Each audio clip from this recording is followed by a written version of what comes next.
എല്ലാവർക്കും നമസ്കാരം. ഒരുപാട് ആളുകൾ ഒരുപാട് ചോദ്യങ്ങൾ ചോദിക്കാറുണ്ട്. അപ്പോൾ അതിനൊക്കെ അവരോട് അപ്പോഴേക്കപ്പോഴേ മറുപടി കൊടുക്കാൻ എന്നെ കൊണ്ട് കഴിയാറില്ല. ഞാൻ അവരോടൊക്കെ പറയും എൻ്റെ ഒഴിവുപോലെ ഞാനൊരു വീഡിയോ ചെയ്യാമെന്ന്. ഒരു പക്ഷേ ഞാനിങ്ങനെ ഒരു മുസ്ലിം വനിത BJP-യിൽ വന്നതുകൊണ്ടാവും ഇവരൊക്കെ ഇങ്ങനെ ചോദിക്കണത്. അപ്പോൾ എന്തായാലും എന്നെക്കൊണ്ട് കഴിയുന്ന രീതിയിൽ ഇന്ന് ഞാൻ കുറച്ച് കാര്യങ്ങൾ പറയാം. ആദ്യം തന്നെ നമുക്ക് ബാബരി മസ്ജിദിനെ കുറിച്ചും രാമക്ഷേത്രത്തെക്കുറിച്ചും പറയാം. ഇപ്പോൾ ഈ കുത്തിത്തിരിപ്പന്മാരൊക്കെ പറയുന്നത് ബാബരി മസ്ജിദ് പൊളിച്ച് പള്ളിപ്പറമ്പിൽ ക്ഷേത്രം നിർമ്മിച്ചു എന്നാണ് പറയുന്നത്. ഇതൊന്നും ഇവർക്ക് അറിയായിട്ടല്ല. ഇത് ഒരുപാട് വർഷങ്ങൾക്ക് മുമ്പ് രാമന്റെ ജന്മഭൂമിയായിരുന്നു എന്ന് എല്ലാവർക്കും അറിയാം. ഈ ഭാരതത്തിൽ എന്ന് പറഞ്ഞു കഴിഞ്ഞാൽ ഹിന്ദു വിശ്വാസികളായിരുന്നല്ലോ കൂടുതൽ. അപ്പൊ ഇവര് എത്രയോ ഭൂമികൾ നമുക്ക് മുസ്ലിങ്ങൾക്ക് പള്ളികൾക്കും വീടുകൾക്കും ഒക്കെ വേണ്ടി വിട്ടു തന്നിട്ടുണ്ട്. പക്ഷേ ഇതൊക്കെ വിട്ടുകൊടുക്കുന്നതിന്റെ പുറത്ത് ഇവരെ പ്രധാനപ്പെട്ട ഭൂമികളും പ്രധാനപ്പെട്ട ക്ഷേത്രങ്ങളൊക്കെ നമ്മൾ സ്വന്താക്കുക എന്ന് പറഞ്ഞാൽ അവർക്ക് സൈക്കിളില്ല. ഈ ഹിന്ദുക്കൾ ക്ഷമല്ല ആളുകളായതുകൊണ്ടാണ് ഏകദേശം 500 വർഷത്തോളം അവർ കാത്തിരുന്നത്. ഇപ്പൊ കോടതി വിധി വന്ന ശേഷമാണ് അതിൽ ക്ഷേത്രം അവർ നിർമ്മിച്ചത്. എന്നിട്ടും അവര് ഈ രാമക്ഷേത്രത്തിന്റെ തൊട്ടടുത്ത് തന്നെ ലോകശ്രദ്ധ നേടുന്ന രീതിയിലുള്ള ഒരു മുസ്ലിം പള്ളിയാണ് അവിടെ നിർമ്മിക്കാൻ പോകുന്നത്. ഇതാണ് ഹിന്ദുക്കള്. അവർ RSS ഏത് വിഭാഗത്തിൽ പെട്ടാലും അവര് ക്ഷമല്ലോരാണ്. അവർക്ക് ക്ഷമ ഉണ്ടെന്നില്ലത് നമ്മൾ പടുത്തും കണ്ടതല്ലേ. ഇപ്പൊ അടുത്ത് ഗണപതി മിത്താണെന്ന് പറഞ്ഞു. അവരെ ചെന്നിട്ട് ആ പറഞ്ഞ ആളുടെ നാവരിയെ കൈ വെട്ടൊന്നും ചെയ്തിട്ടില്ല. അവർ ക്ഷമയോടെ അതിന് പ്രതിഷേധിക്കുകയാണ് ചെയ്തത്. നമ്മൾ ഈ മുസ്ലിം സഹോദരന്മാരൊക്കെ മനസ്സിലാക്കേണ്ടത് ഹിന്ദുക്കളെ ക്ഷമ കൊണ്ടാണ് നമ്മളൊക്കെ ഈ ഭാരതത്തിൽ ഇത്രയും കൂടുതൽ പള്ളികളും മദ്രസകളും വീടുകളൊക്കെ വെച്ച് സമാധാനത്തോടെ ഇവിടെ നിൽക്കുന്നത്. ഈ ഭൂമിയിൽ മറ്റെവിടെ ഈ ഭാരതത്തിൽ അത്ര സമാധാനമല്ല. ഇപ്പോൾ മുസ്ലിങ്ങൾ മാത്രമല്ല, അതല്ലെങ്കിൽ കൂടുതൽ മുസ്ലിങ്ങളുള്ള സ്ഥലങ്ങളാണ് പാകിസ്ഥാന്, ഫലസ്തീന്, താലിബാന്, അഫ്ഗാനിസ്ഥാന്. ഇവിടൊക്കെ എന്ത് സമാധാനമാണുള്ളത്? പ്രത്യേകിച്ച് മുസ്ലിം സ്ത്രീകൾക്കൊക്കെ എന്ത് സമാധാനം അവിടെ ഉള്ളത്? അവർക്ക് ഇഷ്ടമുള്ളൊരു ഒരു വസ്ത്രം ഇടാൻ പറ്റുന്നുണ്ട് അവിടെ. ഞാൻ മനസ്സിലാക്കിയതും എൻ്റെ ഒരു പഠനത്തിനനുസരിച്ചും ഈ ഭാരതത്തിലുള്ള അത്ര സുഖസന്തോഷം നമുക്ക് ഒരു മനുഷ്യർക്കും ഈ ഭൂമിയിൽ മറ്റെവിടെയും കിട്ടൂല. ഈ ഭാരതം നമുക്ക് ഭൂമിയിലെ ഒരു സ്വർഗമാണ് ഈ ഭാരതം എന്ന് വിചാരിച്ചാൽ നമുക്ക് എല്ലാവർക്കും ഇവിടെ സുഖത്തോടെ സന്തോഷത്തോടെ സമാധാനത്തോടെ നിൽക്കാം. പിന്നെ എല്ലാവരും ചോദിക്കണം എന്താണോ, BJP-യിൽ നിൽക്കാൻ പേടില്ലേന്നാണ്. എനിക്കൊരിക്കലും BJP-യിൽ നിൽക്കാനോ ഞാൻ സംഘടനയാണെന്ന് പറയാനൊന്നും എനിക്ക് പേടില്ല. എനിക്കത് അഭിമാനം മാത്രമേ ഉള്ളൂ. ഈ പേടി ആർക്കാണെന്ന് വെച്ചാൽ എനിക്ക് തോന്നുന്നത് പഠിക്കാത്തവർക്കാണ്. നമുക്ക് ഓരോരുത്തർക്കും അവരവരുടെ മതഗ്രന്ഥങ്ങളുണ്ട്. ബൈബിള്, ഖുറാന്, ഭഗവത്ഗീത, ഇതിനെക്കുറിച്ചൊക്കെ കുറച്ച് പഠിച്ചു കഴിഞ്ഞാൽ നമുക്ക് ദൈവവിശ്വാസം ഉണ്ടാവും എന്ന് വിചാരിച്ച് ഇതൊരു ഭ്രാന്തമായ രീതിയിൽ പഠിക്കാൻ പാടില്ല കേട്ടോ. ഈ ഗ്രന്ഥങ്ങളൊക്കെ ഒരു ഭ്രാന്തമായ രീതിയിൽ പഠിക്കുമ്പോഴാണ് അങ്ങനെയൊക്കെയുള്ള പ്രശ്നങ്ങളും വെട്ടും കൊലയൊക്കെ ഉണ്ടാവുക. ഇപ്പൊ ഞാൻ BJP-യിൽ വന്ന് കുറച്ച് കഴിഞ്ഞ ഉടനെയാണല്ലോ നമ്മുടെ രഞ്ജിത്തേട്ടന് അങ്ങനെയുള്ള ആളുകളൊക്കെ കൊല്ലപ്പെട്ടത്.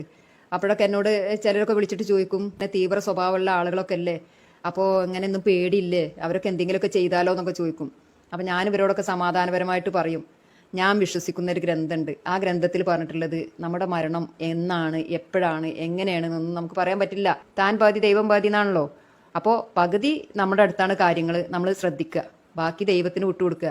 അല്ലാതെ ഇനിയിപ്പോൾ ഞാനിപ്പോൾ എനിക്ക് ഇഷ്ടപ്പെട്ട ഒരു പ്രധാനമന്ത്രിയുടെ കൂടെ നിന്നു, ഞാൻ BJP-യിൽ നിന്നു എന്ന് വിചാരിച്ചിട്ട് എനിക്ക് പുറത്തൊന്നും പോകണ്ടേ? എനിക്ക് പാർട്ടി പ്രവർത്തനങ്ങൾ ഉണ്ടാവും, എനിക്ക് ഡ്രസ്സ് വാങ്ങേണ്ടി വരും, ഭക്ഷണം വാങ്ങേണ്ടി വരും, കല്യാണങ്ങൾക്ക് പോകേണ്ടി വരും, സൽക്കാരങ്ങൾക്ക് പോകേണ്ടി വരും, എന്തൊക്കെ ആവശ്യങ്ങൾ എനിക്ക് ഉണ്ടാവും. ഇതൊക്കെ ഇപ്പോൾ ഞാൻ ഈ പാർട്ടിയിൽ നിന്ന് വിചാരിച്ച് എനിക്ക് വീട്ടിൽ അടച്ചുപൂട്ടിയിരിക്കാൻ പറ്റുമോ? ഈ പേടില്ല എന്ന് പറയുമ്പോൾ നിങ്ങൾ വിചാരിക്കും ഊരി പിടിച്ച വാളിന്റെ ഉള്ളിലൂടെ അല്ലെങ്കിൽ ഊരി പിടിച്ച വാളിന്റെ പുറത്തു കൂടെ ഒക്കെ പോകും ഞാൻ, അത്രയും ധൈര്യമാണ് എനിക്ക് എന്നാവും നിങ്ങൾ വിചാരിക്കണം. അങ്ങനെയല്ല ഞാൻ പറഞ്ഞിട്ടോ. കാരണം നമുക്കൊരു വിശ്വാസമുണ്ട്, ദൈവത്തിലൊരു വിശ്വാസമുണ്ട്. ആ ഒരു വിശ്വാസം നമ്മളെ മനസ്സിലുണ്ടെങ്കിൽ നമുക്ക് സന്തോഷം സമാധാനം ഒക്കെ ഉണ്ടാവും, എല്ലാത്തിലും ധൈര്യം ഉണ്ടാവും. അടുത്ത ചോദ്യം എന്താണെന്നറിയോ, ഒരു മുസ്ലിം വനിതയല്ലേ BJP-യിൽ നിന്നിട്ട് വീട്ടിൽ നിന്ന് എതിർപ്പുകൾ ഉണ്ടോയെന്നാണ്.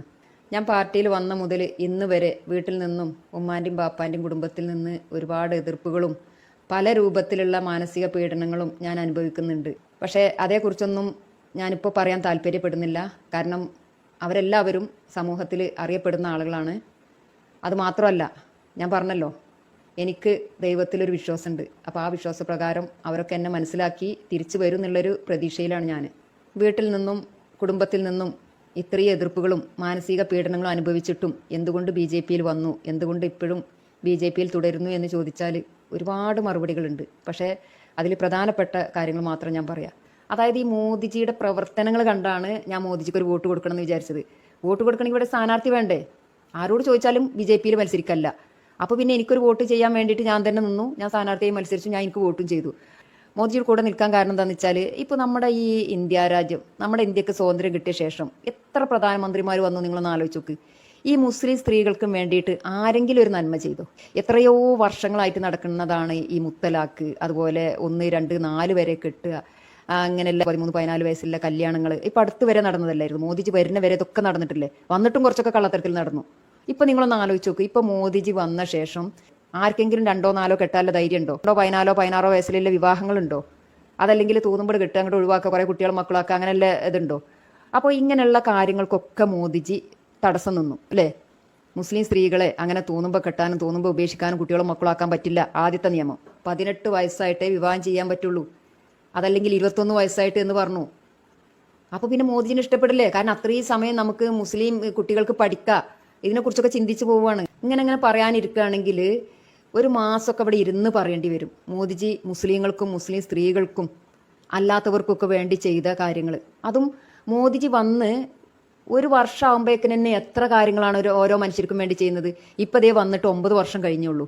അപ്പോഴേക്കും തന്നെ നിങ്ങൾ ആലോചിച്ച് നോക്ക്, നമ്മുടെ ഭാരതം ലോകത്തിൽ അറിയപ്പെടുന്ന രാജ്യങ്ങളിൽ ഒന്നായി മാറി. ഈ ലോകത്ത് 1ാം സ്ഥാനത്തേക്ക് എത്താൻ അധിക സമയം വേണ്ടി വരില്ല.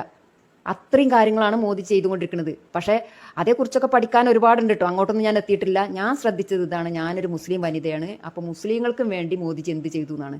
അപ്പോൾ അതൊക്കെയാണ് നമ്മളെ ഇന്നത്തെ വിഷയം. എല്ലാവർക്കും നന്ദി, നമസ്കാരം.